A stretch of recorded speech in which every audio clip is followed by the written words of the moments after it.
the breach. I ask that the Congress declare that since the unprovoked and dastardly attack by Japan on Sunday, December 7th, 1941, a state of war has existed. President Roosevelt speaks, and the Armed Forces Act. Naval Secretaries Knox and Forrestal put into effect war plans previously prepared in the event of national disaster. One of the Navy's primary duties is the enormously complex task of funneling the means of survival to our forces and allies overseas. Shipping must be found and assembled, convoys organized, and cargoes assigned. But first, orders, directives, requisitions, and more orders. Orders to shipyards, orders to bases, orders to railroads, and orders to America that her factories and workers might begin producing in quantities the boldest economists never dreamed of, that the Axis leaders never dreamed of either. Fulfilling the orders is only the beginning. The products must be sent soonest, where they will count most.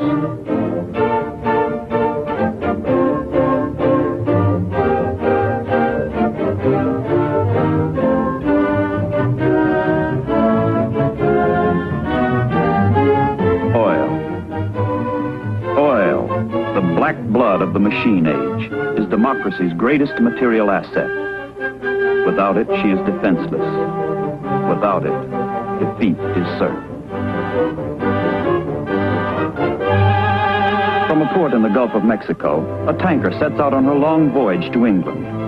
But first she heads for New York, traveling along well-defined coastal convoy routes made necessary by daring German submarines now operating off the very shores of the United States. From time to time, more ships are fed into the convoys it passes key ports. Life on the tanker has none of the glamour of the grander ships. But unless the merchant sailors get their cargo across the ocean, the battleships will be useless. The carriers might as well be scuttled. She's a dowdy old girl, the tanker, but she's the queen of the convoys. Coastal convoys are organized into an interlocking system that operates like a railroad network. Ships are shuttled back and forth under maximum protection of local escort vessels and air cover from strategically located land bases. Navy PBYs roam the air in predetermined patterns in the convoy areas, ready to warn the ships or attack the U-boats. But the wary subs are seldom sighted. Far more often, what the PBYs spot is the work of the unseen enemy.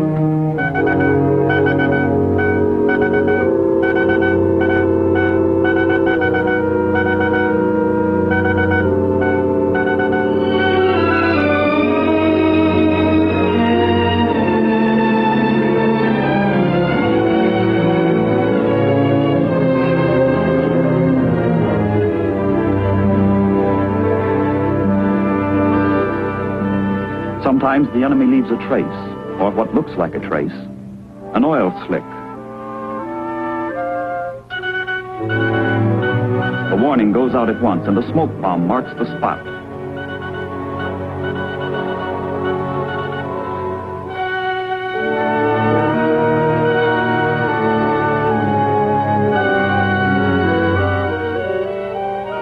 An escort picks up the PBY's alert.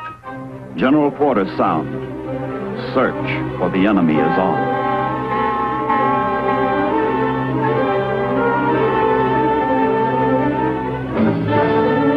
The sonar man seeks the underwater echo that will betray the sub's position. No response.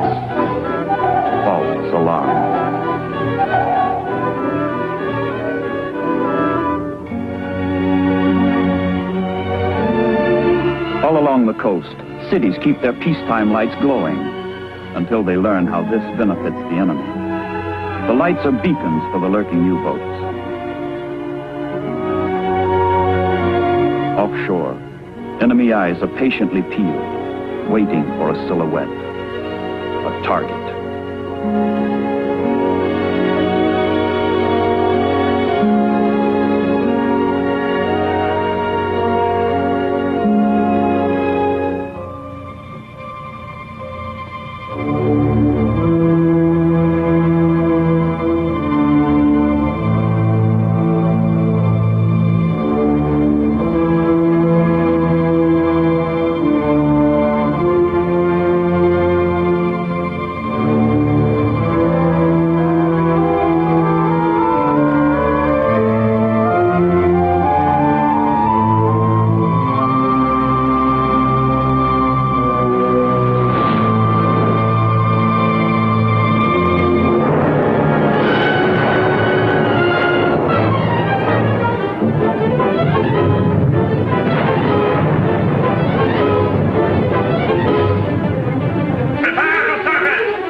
Deck guns are in order.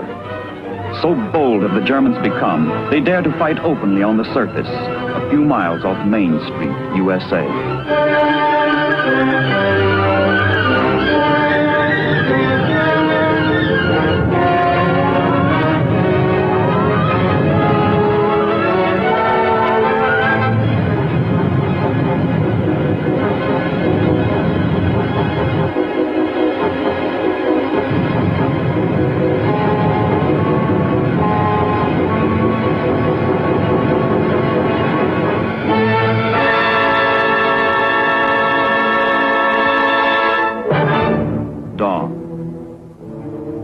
The survivors have gone. The killers have fled. A few random traces in the indifferent sea show a convoy has passed. A submarine has struck. The first leg of the voyage is almost over. New York, into whose harbor pours the wealth of North and South America, offers a temporary haven. Here the Gulf port tankers rest, waiting to be reassembled with other ships into a transatlantic convoy designated HX-0. Ships fill their empty holds with waiting cargo, stuffing them to the bursting point. Getting these supplies to their destination safely will be a dominating factor throughout the war. This is what the Battle of the Atlantic is all about.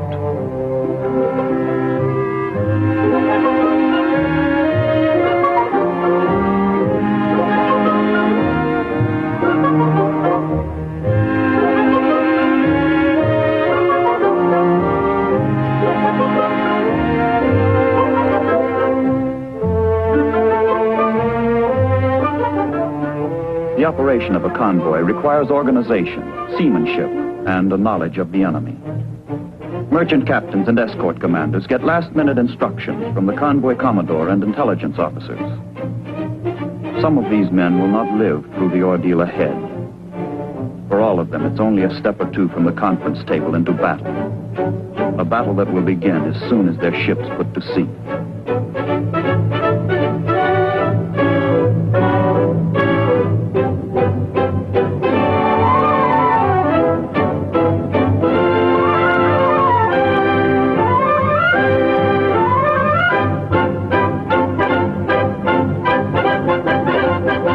Nothing is left untried to give the convoys protection.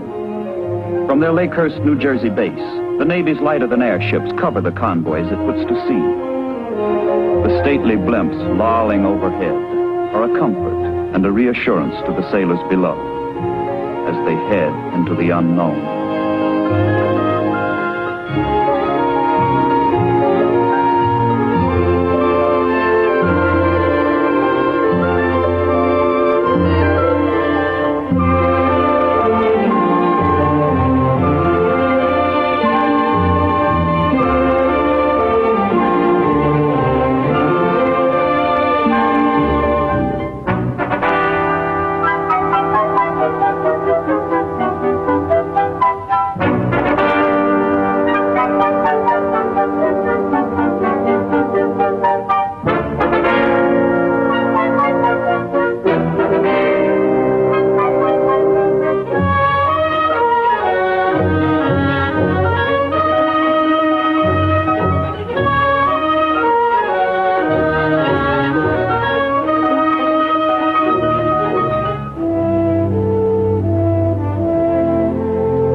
The convoy's 50 or 60 ships, scattered across 30 miles of ocean, must be kept under constant, coordinated control. The course zigzags to baffle submarines, and precise navigation keeps all ships moving in unison, according to a prearranged timetable and pattern.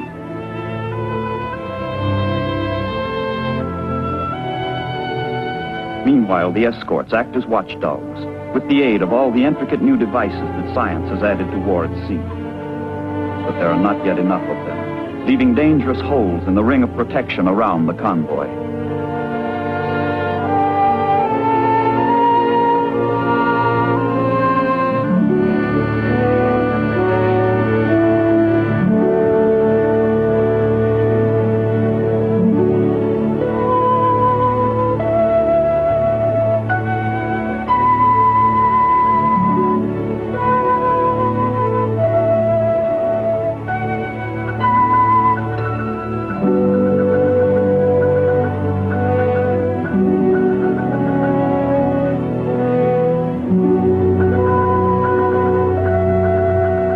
Each captain is responsible for maintaining his ship's proper speed and position.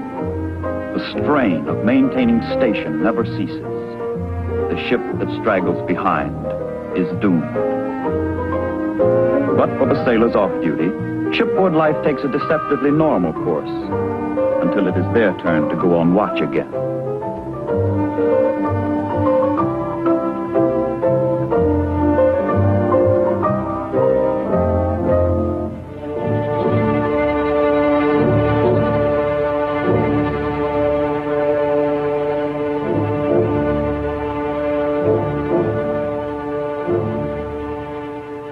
Convoy HX0 is still a long way from England. As it heads into the perilous open spaces of the North Atlantic, the Royal Canadian Air Force furnishes coverage from bases in Newfoundland. Submarines can neither surface nor attack as long as aircraft are overhead. But there are still vast stretches of the ocean over which no air umbrella can be spread. In this fatal gap, the convoys are almost helpless. The U-boat, almost invincible. Fog, the ancient curse of mariners, intensifies all hazards of a hostile sea. The convoy must slow down, a dangerous, desperate measure. Reduced speed favors the enemy, but collision would be disastrous.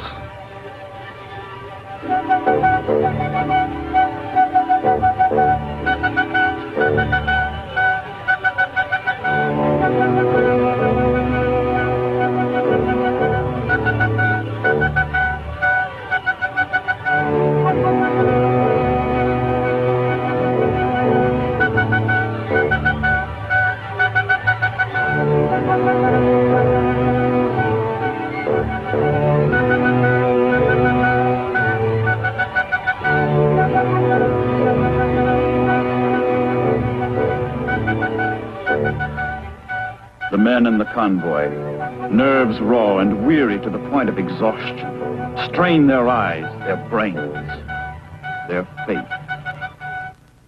but to no avail.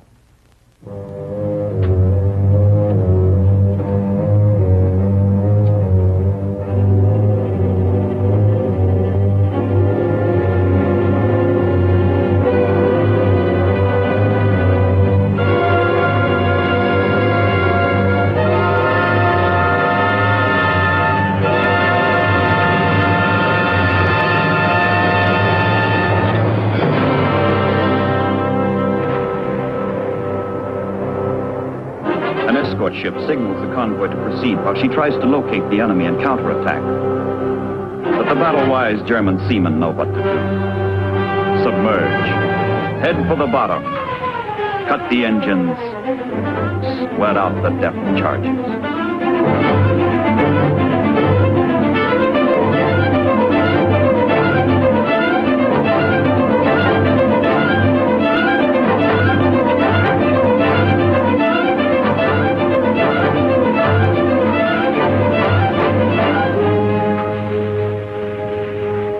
Tactics work. The escort loses contact and gives up. The German is safe. Safe to kill again. The submarine's eyes and ears have no difficulty in locating a hapless straggler that lost its convoy station in the fog. Surface. Why waste the torpedo?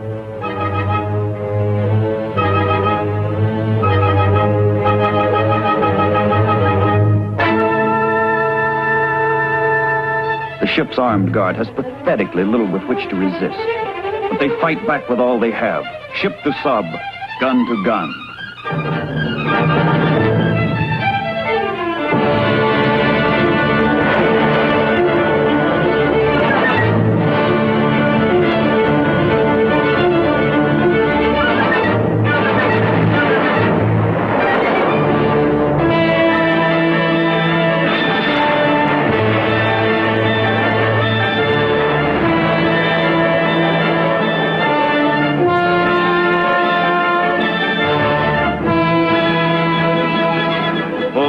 Ahead. The hunt is still on.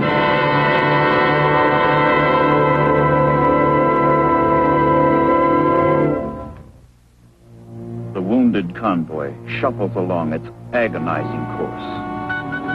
Tired lookouts and signalmen help pull the convoy together. And as the ships head into more northerly latitudes, the weather will become worse, rendering detection gear less effective as the sea takes over.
Seas are welcomed by all hands.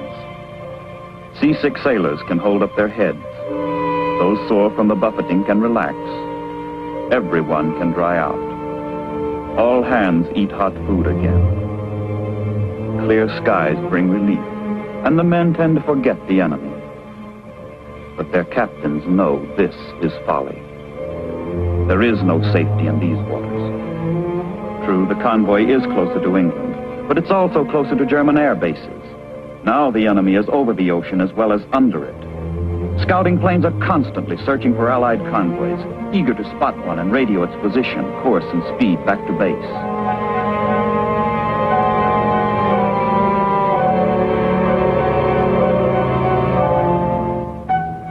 Instantaneously, efficiently, the message is decoded at U-boat headquarters on the French coast, where the convoy's position is plotted. Admiral Dönitz, master of the Nazi submarines, devises plans for a major attack by U-boats in the area. He reckons their positions in relation to the convoy and organizes them into a wolf pack. In a matter of minutes, the submarines have top-secret orders to rendezvous and proceed to a designated spot in the path of the convoy.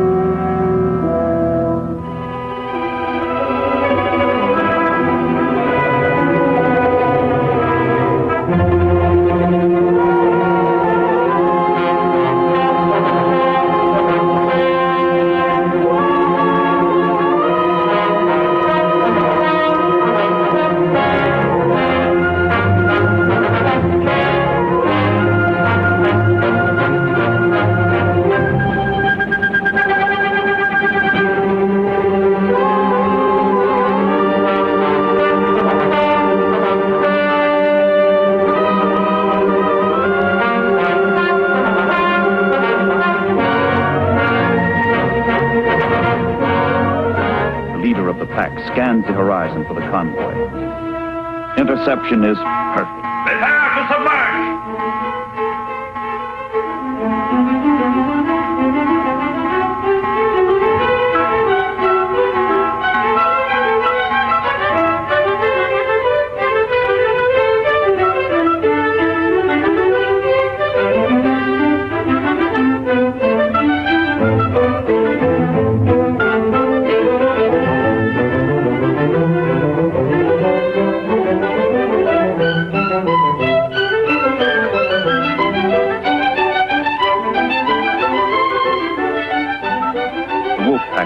Around the convoy, giving each skipper his own share of the spoils. No ship is safe.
The battle is over. The ships are sunk. The men are dead. Surviving ships have not much further to go. The long voyage is almost over. England, grim England, to these sailors means victory.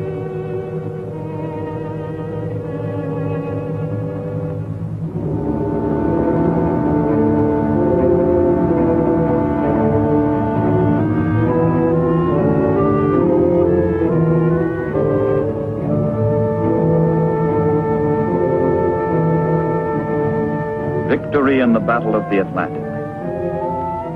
The men, some of them. The ships, some of them. The supplies, some of them get through. Get through to bring final victory a little nearer.